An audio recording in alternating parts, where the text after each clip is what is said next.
Greetings Wanderer, this is Atlas here and welcome to the Void. As you can see here, I have a new microphone and a new arm, and we can say goodbye to the infamous echo that I had in my previous catalog of videos, of course. So today I'm going to be reacting and breaking down a song from Berserk, I believe it's the 1997 anime. In this case, I'm going to do Forces because this particular one was the one that was victorious from a poll that I did in my community tab. And as you can see here, Forces was like a landslide over Murder. I've broken down previously other two songs from Berserk. The first one that I did was God's Theme, and the other one is Blood and Gods. So if you are interested in watching those breakdowns, I'm gonna leave them in a couple of cards right here, but they are also going to be in a link in the description of this video. So I think that this is a Susumu Hirasawa song, which will be the same composer that did God's Theme, as far as I know. I know that Bloods and Gods was from another composer. So I'm very excited to coming back to Susumu Hirasawa, because I also did Parade from Paprika, and that was a fantastic song. So I'm looking forward to it, okay? Onward. Okay. Forces from Berserk. Boom.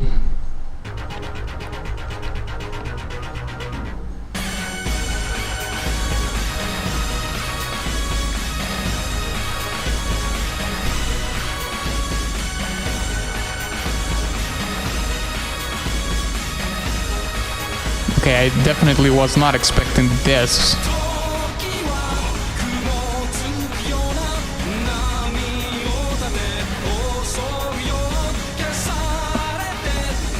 I can tell by the phrasing that this is a Susumu Hirasawa song.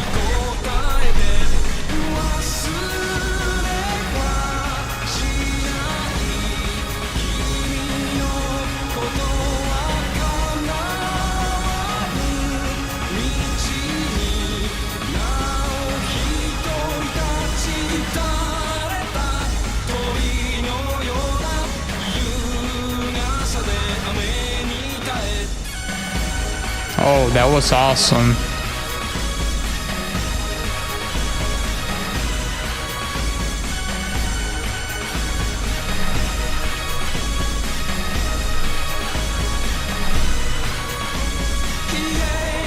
I love that same pattern that he's doing throughout the song.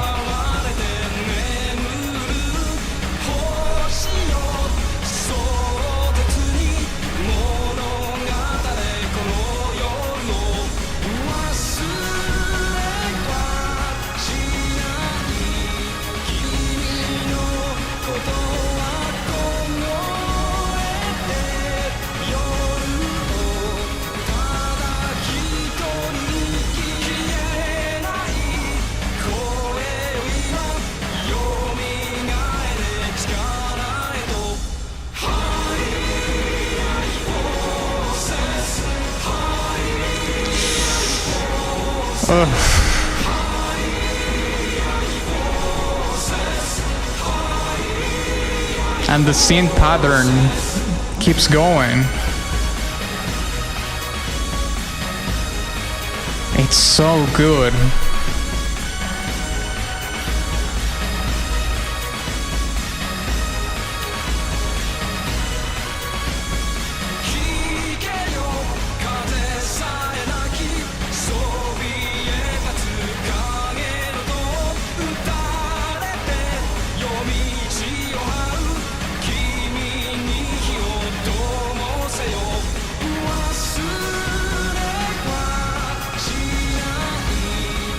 Okay, the pattern progresses, but it follows the chord progression.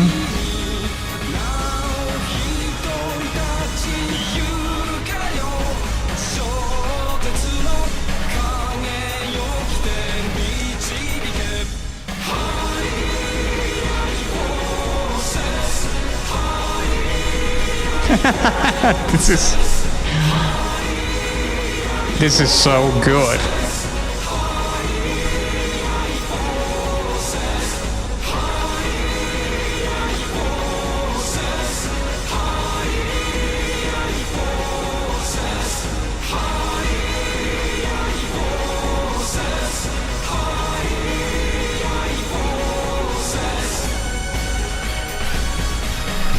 I mean, the pattern keeps going, but it's so...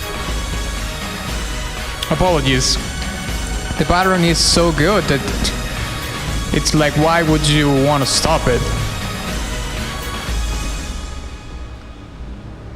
And there we have it.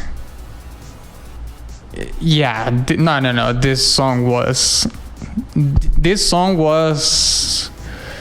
Well, first of all, the song is incredible. I loved it, and for some reason I was not expecting something like this, because of course I heard God's theme, and God's theme is something radically different from this. But at the same time, you would say, like, well, why would you expect something similar to God's theme, right? But of course, I'm just going to stop right there, because I always do the same thing. I talk about the song before the breakdown, and I just start doing the breakdown before the breakdown. So yeah, I'm just going to leave it at that. But we are certainly going to be talking about the pattern that we hear all the time in the synthesizers along throughout the song, and the very few variations that you hear of it in terms of I don't know if the term will be tonality, but it has to do with the chord progressions that we hear, and how that the pattern just adapts to that. And also the percussion plays a big role into what we hear.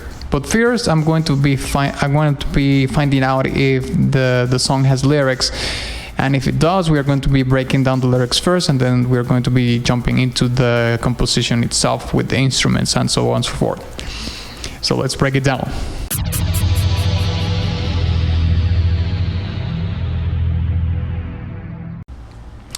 Okay, so yes, there is indeed lyrics to this track, and I just read them all.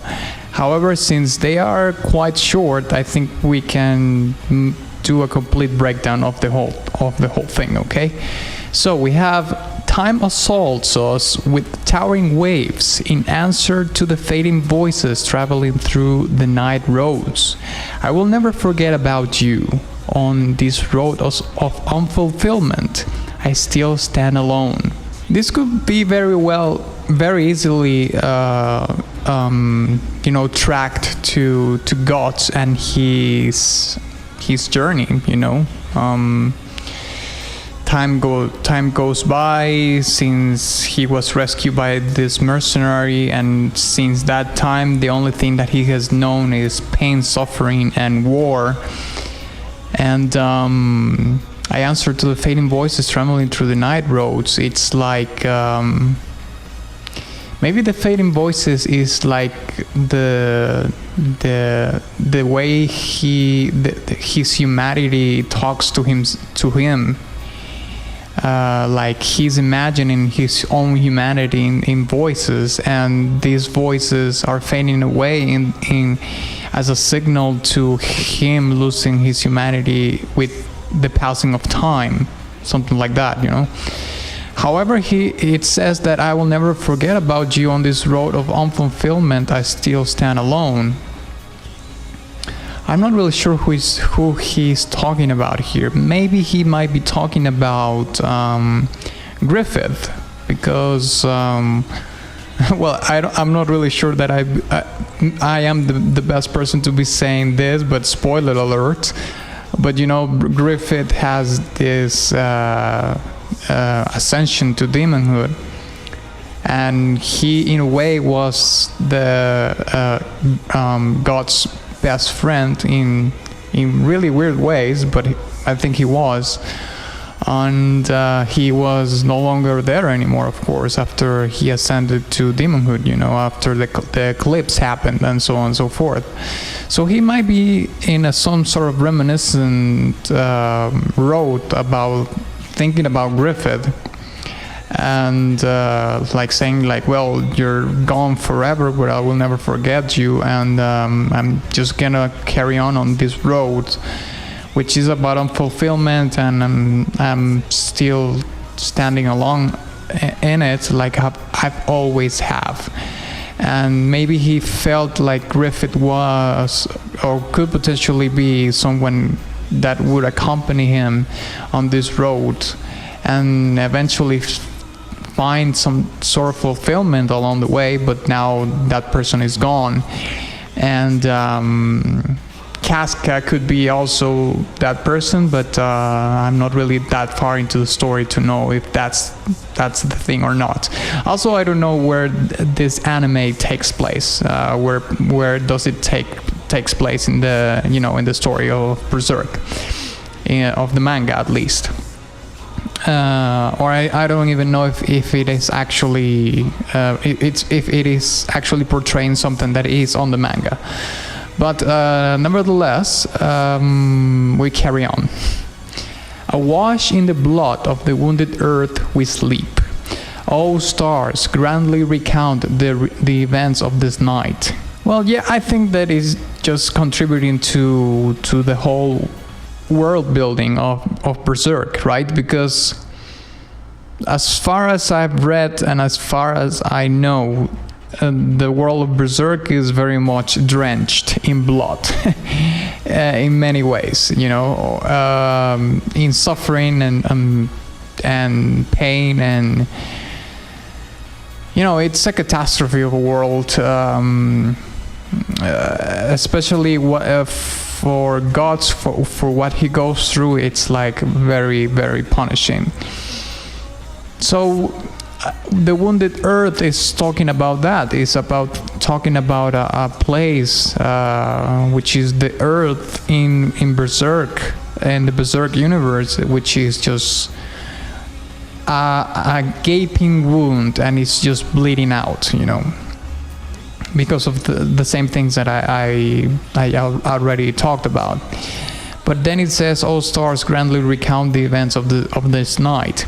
And the only thing that I can, kind of have a parallelism into what I've seen in the manga is that it is basically talking about the events on the eclipse, of course. When you have an eclipse, then it's like the world goes dark, right?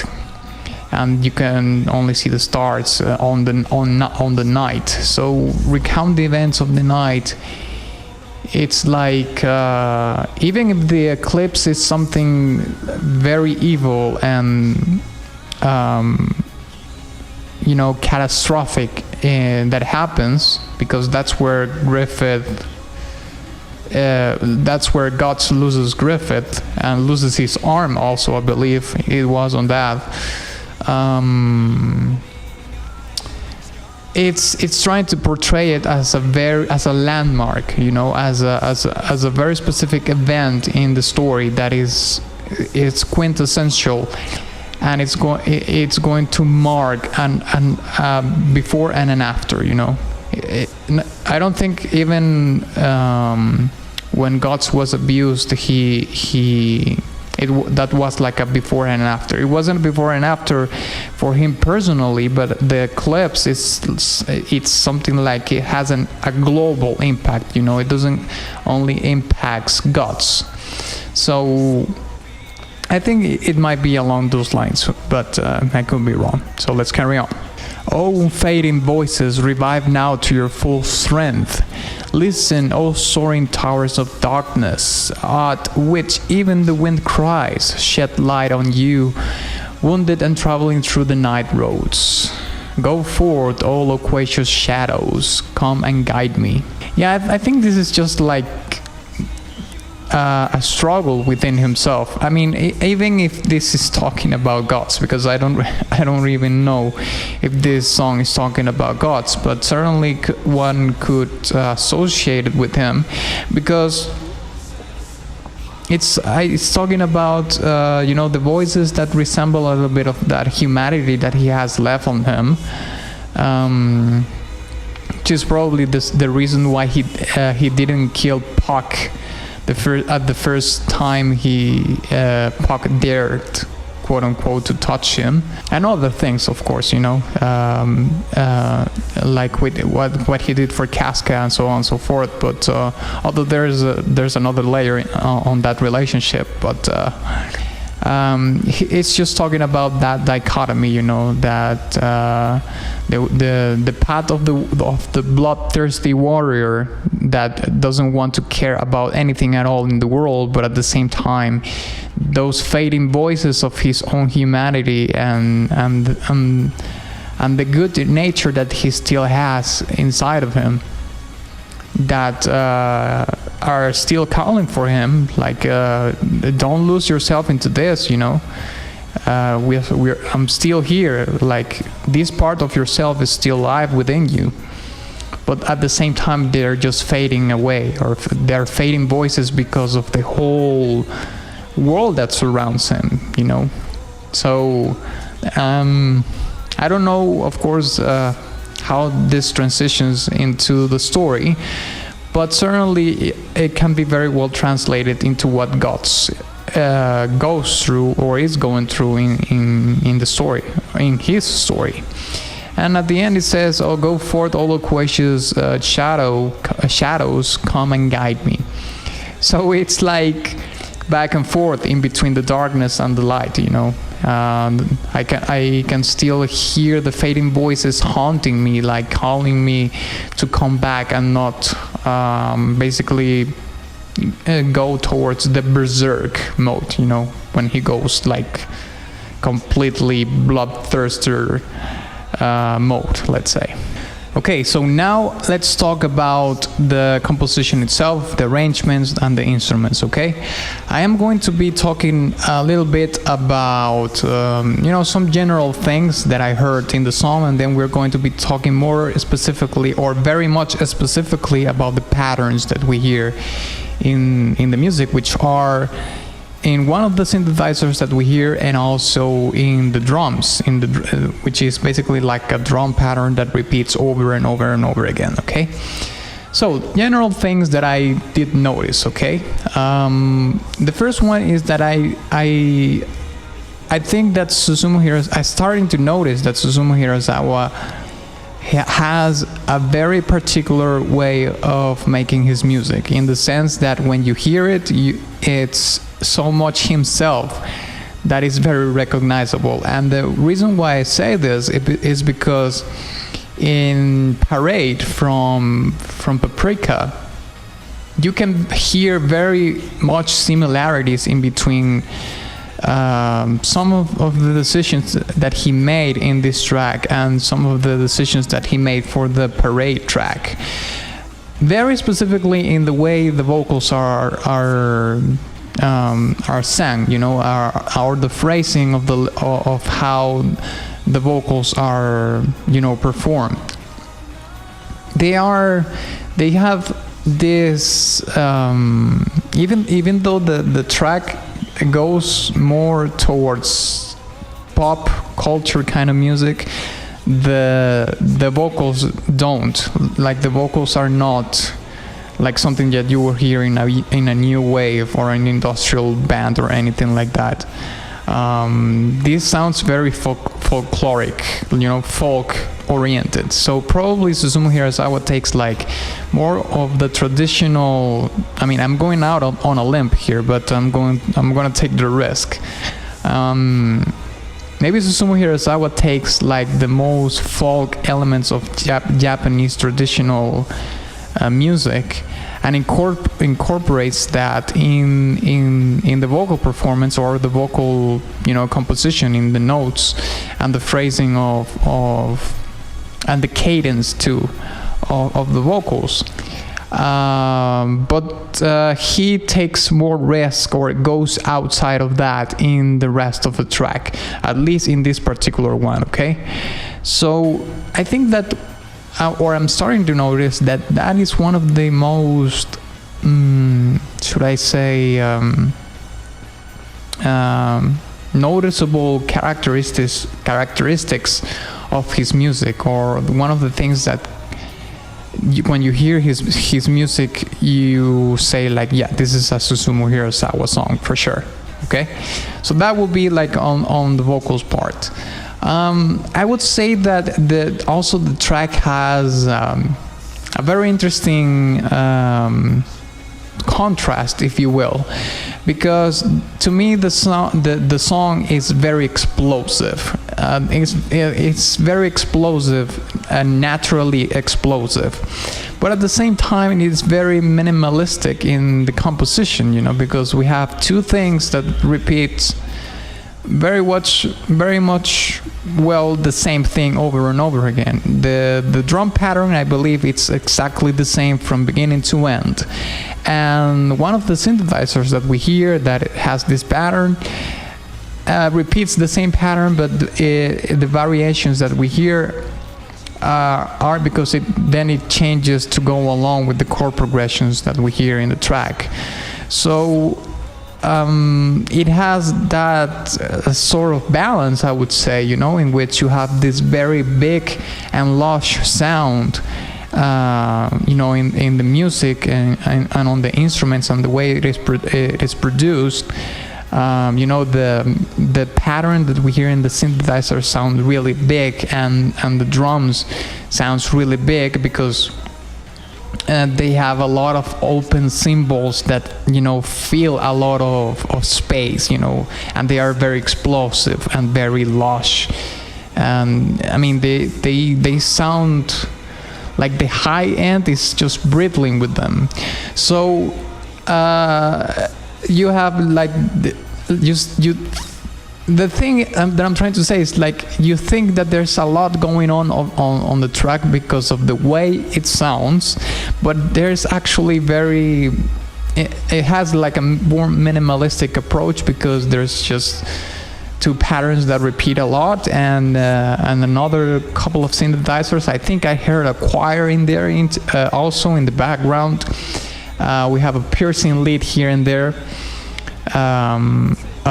But one of the reasons why I can't really say for sure, it's because the quality of the track that I found is not really good, or is not optimal, and also my headphones are not like you know, like super high tier quality headphones. But I'm gonna take a leap here too, and I'm gonna take the leap of faith, let's say, and say like, yeah, there's like a background pad with some choirs that maybe they're there. I'm not really sure, but they're. I'm gonna go and say that they're there. But certainly, the spotlight of the whole track is the drum pattern that we hear over and over again. The the synthesizer pattern that we hear over and over again. That it actually sounds like a bass patch, you know, like a bass preset, but it's played in a more of a mid-range kind of place. So it gives you the impression that it's not like the bass of the track, but it sounds kind of bassy, to be honest. But nevertheless, you know, you have like that very complementary thing that is going on in the song. It sounds super big and super lush, but at the same time, in the composition side of things, it's very minimalistic in some parts, you know. So yeah, another thing that I wanted to talk about is the genres of music that are involved in this. And you know, there is a contrast in between that and the vocals that we hear, because the vocals are like alien to what we actually hear in the composition, but they work together. Susumu Hirasawa made them work together very well. But if I must inquire into the genres that I could hear in the composition, this song is like a very, very it's like an industrialized new wave song, but the new wave, it's like on crack or something. You know, it's very punishing. That's why I'm saying like it has like this industrialized vibe going on, this 90s industrial electro-industrial kind of thing going on with a little bit of new wave here and there.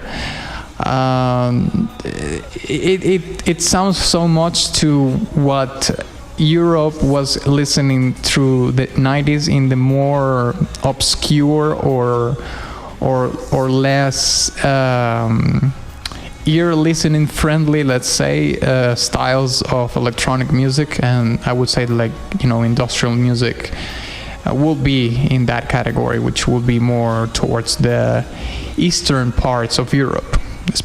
Very specifically Germany, of course, that's very famous, but yeah, very 90s industrial, electro-industrial, new wavy kind of sound, for sure, especially because of the pattern that we hear in the synthesizers that sounds like, you know, this bass but in the mid-range or something like that.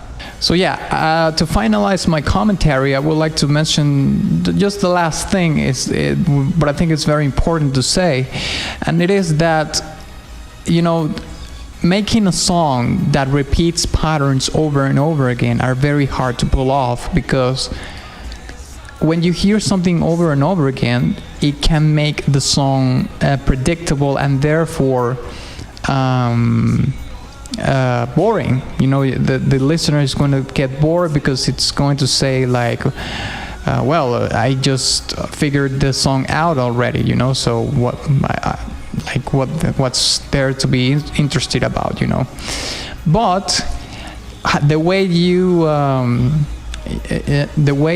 can neutralize that, let's say, is by making those patterns sound so incredibly awesomely good that instead of the listener thinking that it's a boring thing because it repeats over and over again, it's because the listener hears the pattern and says, "Oh dear Lord of sin, this is amazing, I want to hear it again." And then you say, and then the composer, it's like, "Oh, you want to hear it again? Okay, there we go, let's repeat it over and over and over again." So coming with patterns and sections of music that have that kind of power, that kind of retention power in the listener, because they are so very well, not necessarily composed, but they are so creative, you know, but at the same time so easy in terms of composition, because you can hear that the patterns repeat over and over again, so there's not like a lot of arrangements involved in it. But they are simple and great because they sound so great, like they hook you up entirely. So that's the brilliance, where the brilliance of the composition is. It's not about the amount of embellishment or arrangements or complexity that you add to the song. Is the brilliance in the creativity that you have to be able to find a very simple pattern, but this pattern is so incredibly gooey and rich and hooks you up so badly that, you know, it works for it to repeat over and over again, and that's what the listener wants. You know that's what the listener wants, and Susumu Hirasawa knew when he came up with this pattern that it was going to have that effect. I'm pretty sure that he knew because he himself enjoyed it, you know, like this pattern is so good I have to repeat it over and over again, and that's what he did in the synth and in the drums themselves.